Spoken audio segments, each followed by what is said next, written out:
Bonjour, bonjour les élèves de la deuxième année baccalauréat option SVT. Aujourd'hui, je propose une partie d'un examen blanc. Physique-chimie, tu peux télécharger l'énoncé de l'examen avant de commencer la solution. Bienvenue les élèves de la deuxième année baccalauréat option SVT.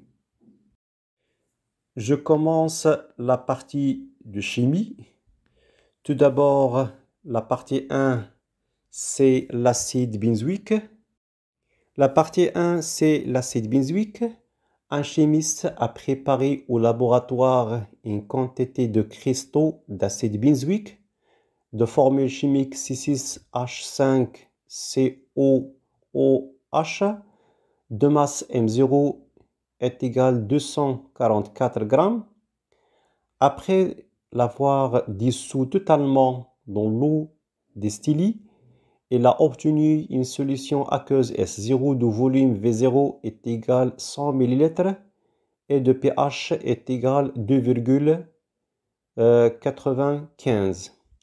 Pour les données, la constante d'acidité de couple C6H5COH C6H5COO- est égal à 6,31 10 à la puissance moins 5. Et aussi la masse molaire de l'acide benzoïque de formule chimique C6H5COOH est égale à 122 grammes au moins 1. La première question, c'est écrire l'équation de la réaction modélisant la transformation ayant lieu entre l'acide benzoïque de formule chimique C6H5COOH et l'eau. Alors la réponse est claire. Je peux écrire la formule chimique de l'acide benzoïque C6H5COOH plus la H2O. Par définition, l'acide c'est capable de perdre la proton, donc un proton, ça donne une base C6H5COO- et aussi H2O gagne le proton, ça donne H3O+. La deuxième question, c'est une question directe.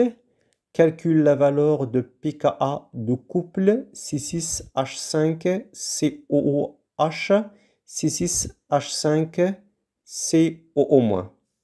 Par définition, je peux écrire la relation entre pKa et Ka. Donc pKa est également le Ka. Je peux remplacer Ka.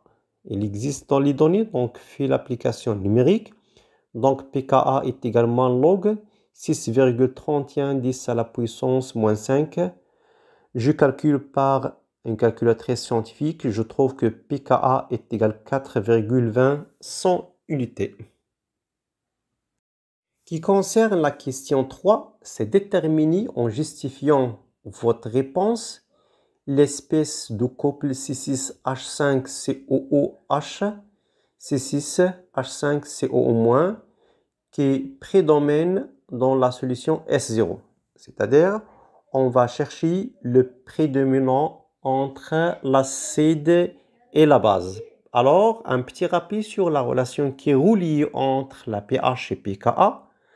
pH est égal à pKa plus log de C6H5COO-, c'est la base, divisé par la concentration de l'acide conjugué, donc C6H5COOH.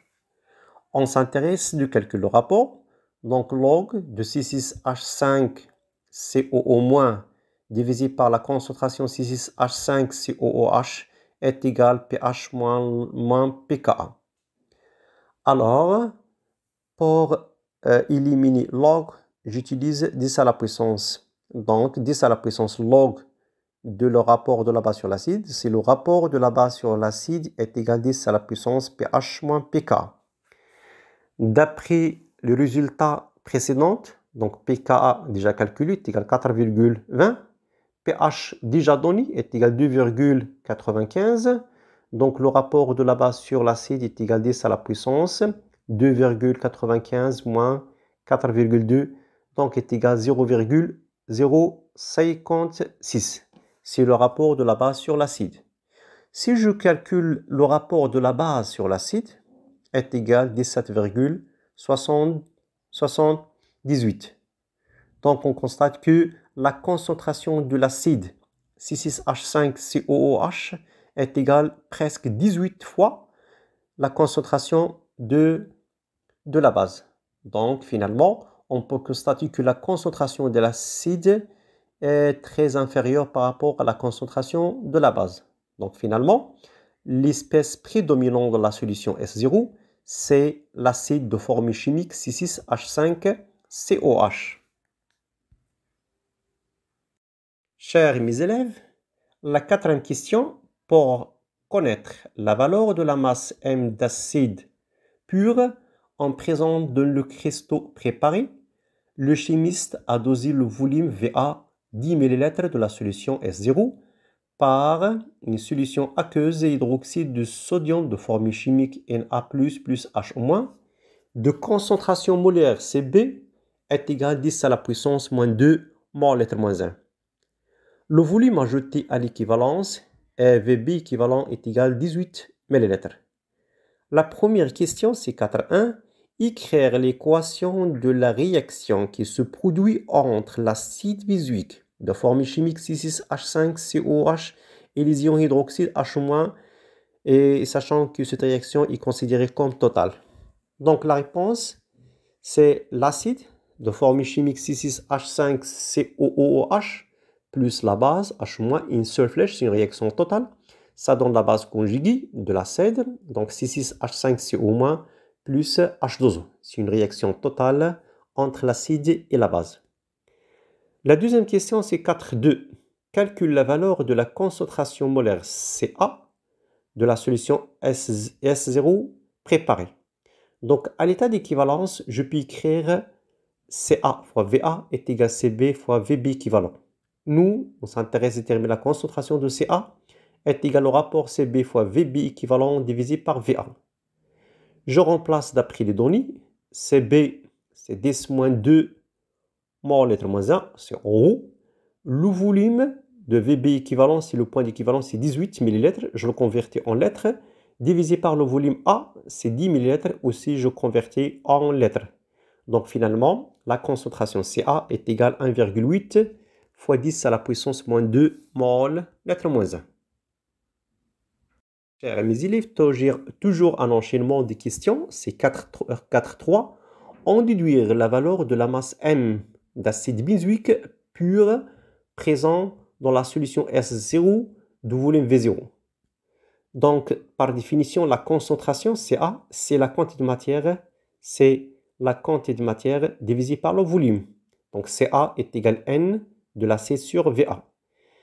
Donc, je peux écrire aussi que la quantité de matière, c'est la masse sur la masse molaire. Alors, Ca, c'est la masse sur la masse molaire fois Va. Donc, je peux déduire finalement l'expression de la masse. Donc, la masse est égale à un produit de la concentration fois la masse molaire fois volume. Donc, je fais l'application numérique. On a calculé la concentration Ca est égale à 1,8 10 moins 2. La masse molaire déjà dans le données de l'acide benzoïque, c'est 122. Le volume après les 100 ml, je le convertis en litres. Donc, je trouve une masse 0,2186 grammes. C'est la masse dissous normalement de l'acide benzoïque pour préparer la solution S0. La partie 2 de chimie, on est à la partie 2, c'est l'acide acétylsalicylique. On prépare une solution aqueuse S d'acide acétylsalicylique de concentration molaire C est égale à 5,55 fois 10-3 mol moins 1 et de volume 500 ml. Après mesure de la conductivité de la solution S, on détermine la valeur du X final, avancement de la réaction à l'état final du système chimique. Et on trouve que X final est égal à 5,70 fois 10 moins 2, 10 moins 4 mol. On simplifie, on dessine la molécule de l'acide acétylsalicylique par AH et sa base conjuguée par A-. La première question, écrire l'équation de la réaction d'acide acétylsalicylique avec l'eau. Donc la réponse, l'acide c'est H plus H2O, double flèche, ça donne la base conjuguée, à moins plus H3+. C'est une équation très simple, c'est une réaction entre l'acide et l'eau. La deuxième question montre que la réaction de l'acide acétylsalicylique avec l'eau est non totale. Donc, nous sommes obligés de calculer le taux d'avancement. Par définition, le taux, c'est le rapport X final sur X max. Alors, X final, déjà donné dans l'énoncé de cet exercice, est égal à 5,70 4 moles. Pour X max, d'après un petit tableau d'avancement, H2O en XI, donc un seul réactif limitant, c'est l'acide. Donc X max est égal à C fois V. Donc C déjà donné, 5,55 3. Le volume c'est 500, je le convertis en lettres. Donc X max est égal à 2,775 3 moles. Je calcule le rapport, c'est le taux d'avancement. X final sur X max, ça donne 0,21. C'est presque un 21%. Donc le taux, c'est entre 0 et 1. On constate que la réaction n'est pas totale, c'est-à-dire on peut l'écrire avec double flèche. Oui, maintenant à la troisième question. Déterminer la valeur de la constante d'acidité Ka de couple AH à moins. Alors, pour déterminer d'abord l'expression de la constante d'acidité, je commence par un tableau d'avancement. AH plus H2O, ça donne 1 moins plus H3+. La première ligne, c'est A fois C fois V. H2O, c'est en XI, 0, 0. À l'état intermédiaire, C fois V moins X, en XI, XX. Donc, à l'état d'équilibre, j'ajoute indice équilibre. Par définition, la constante d'acidité Ka, c'est le rapport de la concentration de la base A- fois H3+, divisé par AH.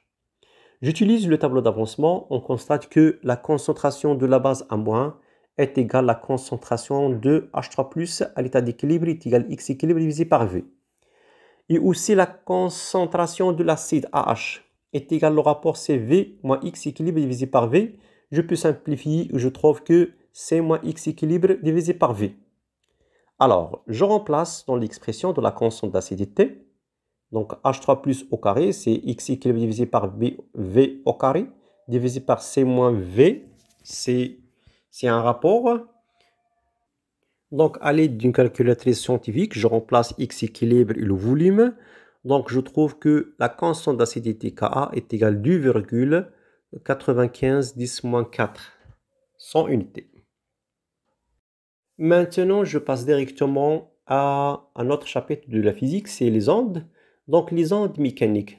La question, c'est recopier sur votre copie le numéro de la question et écrire la lettre qui correspond.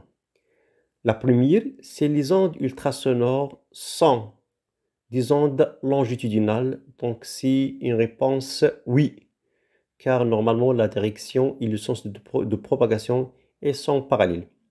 Deuxième, le domaine de la fréquence de la lumière visible est utilisé entre 400 nanomètres et 1000 nanomètres. C'est fou, donc toujours la longueur d'onde visible, c'est entre 400 et 800 nanomètres. La troisième, les ondes ultrasonores et les ondes lumineuses ont même célérité de propagation dans le même lieu. C'est fou aussi, c'est la longueur, c'est la vitesse différente. La quatrième, la fréquence des ondes lumineuses varie d'un milieu autre, c'est nous aussi. La partie 2, propagation des ondes ultrasonores. On place en une même position un émetteur E et un récepteur R des ondes ultrasonores à la distance D est égale à 42,5 cm d'un obstacle. Les ondes ultrasonores qui se propagent à partir de E se réfléchissent sur l'obstacle puis sont reçues par R. Donc un système d'acquisition informatique permet de visualiser l'onde émise A et l'onde reçue, B, la figure 1, donne l'oscillogramme au-dessus. Donc la figure 1 représente les ondes A et ou C, B. La première question, détermine la valeur de retard temporel tau entre les ondes A et les ondes B. Alors, tau est égal à T2 moins T1. Ça s'observe, T2, c'est 2,5 fois 10 moins 3. Et T1, comme origine, c'est 0. Donc, le tau est égal à 2,5 10 moins 3 secondes. La deuxième, vérifie que la valeur de la célérité de propagation dans l'air est égale à 340 mètres secondes moins 1. Donc, un petit schéma représente comment représente la distance entre l'émetteur et récepteur. Donc, on constate qu'il existe une surface qui réfléchisse sur l'obstacle. Donc, cette distance est égale 2 fois. Donc, un milieu l'air. Donc, la vitesse dans le milieu l'air est égale 2 fois d, car normalement, il existe un aller et retour de les ondes. Divisé par tau. Donc, je fais l'application numérique. 2 fois la distance, c'est 42,5. Je le convertis en mètres, 10-2. Divisé par le tau. Donc, je trouve que la vitesse de l'air est égale à 340 mètres secondes moins 1. La troisième. On répète l'expérience en utilisant le même dispositif de l'eau et l'eau comme milieu de propagation. On obtient, avec le même système d'accusation informatique, l'oscillogramme représenté sur la figure 2. Dans quel milieu, l'air ou l'eau, la propagation des ondes ultrasonores est le plus rapide? Justifiez votre réponse. Donc, nous sommes obligés de calculer la vitesse dans l'air en utilisant la figure 2. Donc, tau prime, c'est le retard temporel, c'est T2 moins T1. C'est la même démarche. T2, c'est 0,5 10 moins 3, moins 0. Donc, le tau est égal à 0,5 10 moins 3 secondes. Même schéma, même expérience. Donc, la vitesse de l'eau, c'est égal à 2 fois d divisé par tau prime. Je remplace d et tau prime. Je trouve que la vitesse de l'eau est égale à 1700 mètres secondes moins 1. Si je compare les deux valeurs vitesse dans l'eau, 1700 mètres par seconde, la vitesse dans l'eau est égale à 340 mètres secondes moins 1. Donc, on constate que la vitesse dans l'eau est supérieure par rapport à la vitesse dans l'air. La troisième partie, propagation des ondes lumineuses. On éclaire une fente verticale de largeur A est égale à 0,1 mm à l'aide d'un laser qui donne une lumière monochromatique dont longueur d'onde lambda est égale à 632,8 nanomètres.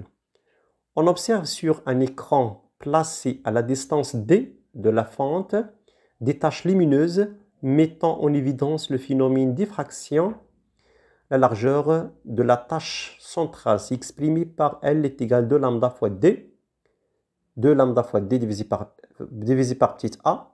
La célérité de la lumière dans le vide ou dans l'air est égale à 3,10 à la puissance 8 mètres par seconde. Donc la première question détermine la valeur de la fréquence V de la lumière utilisée. Donc par définition, V est égal à lambda sur T, est égal à lambda fois mu. Donc je peux remplacer V par C, on part du milieu de l'air. C est égal à lambda fois mu. Nous, normalement, on s'intéresse à déterminer la fréquence. Mu est égal à C sur lambda. Je fais l'application numérique, c'est déjà donné à longueur d'onde. Je trouve que la fréquence est égale à 4,74 10 à la puissance 14 Hz. La deuxième question, c'est on refait l'expérience. On refait l'expérience en utilisant un fil très fin vertical de diamètre A0. On obtient une tache centrale de largeur L0 est égale à 2 fois L. Détermine la valeur de A0. Donc, tangente θ est égal à L divisé par 2D est égal à lambda divisé par A. Donc, L divisé par 2D, lambda divisé par A. Et aussi, si je change les données ou le résultat, donc, je trouve L0 divisé par 2D, lambda sur A0. Donc, LA est égal à 2D fois lambda et aussi L0 fois A0 est égal à 2D fois lambda. Donc, donc la même distance et le même source, donc ça donne L0 fois A0 est égal à L fois A. Sachant que L0 est égal à 2 fois L, je peux remplacer, donc ça donne 2L fois A0 est égal à L fois A. Je peux simplifier par L, donc 2A0 fois est égal à A, donc A0 est égal à A divisé par 2. Je fais l'application numérique, donc je trouve que A0 est égal à 5, 10-2 mm. Application à la radioactivité en médecine. La radioactivité est utilisée dans plusieurs domaines comme la médecine où l'on peut diagnostiquer la maladie par imagerie médicale en utilisant des substances radioactives comme le fluoroxyglucose. On abrégé par FDG qui contient de fluorure radioactive F18,9. Après avoir injecté le FDG par voie intraveineuse à un patient, donc on peut suivre les rayonnements émis à l'aide d'une caméra spéciale, donc les données, le noyau et l'énergie de liaison par nucléon, et aussi demi-vie de fluor. La question 1, désintégration du noyau de fluor F18,9. Le fluor F18,9 est radioactif bêta+. La première question, c'est écrire l'équation de désintégration de fluor F18,9 en précisant le noyau fils. Donc je peux écrire F, ça donne X, plus plus E, c'est un bisétron d'après Sodige. Donc je peux dire que A est égal à 18 et Z est égal à 8. Donc l'atome c'est un atome oxygène. Donc finalement je peux écrire l'équation sous forme F 18,9, ça donne O 18,8 plus un bisétron. Deuxième question, recopie sur votre copie le numéro de la question et écrire la lettre correspondant à la seule proposition vraie parmi. Donc la première, le noyau fluorure F18,9 est constitué de 18 neutrons et 9 protons. C'est faux. Donc oui, bien sûr, 9 protons, mais aussi 9 neutrons. Deuxième B, la masse du noyau F18,9 est inférieure à la somme des masses du nucléon. Oui. La deuxième unité de l'énergie de liaison du noyau, c'est MeV par nucléon. Non, c'est MeV. La D, la constante radioactive s'exprime par la relation lambda est égal à T1,5 ln donc c'est faux aussi. C'est T1,5 est égal à ln2 divisé par lambda.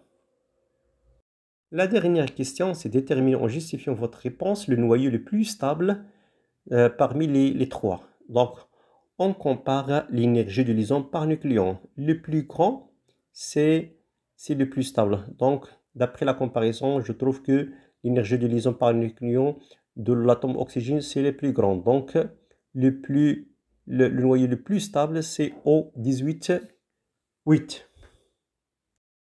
Merci pour votre attention. N'oubliez pas de partager cette information pour les autres. À bientôt.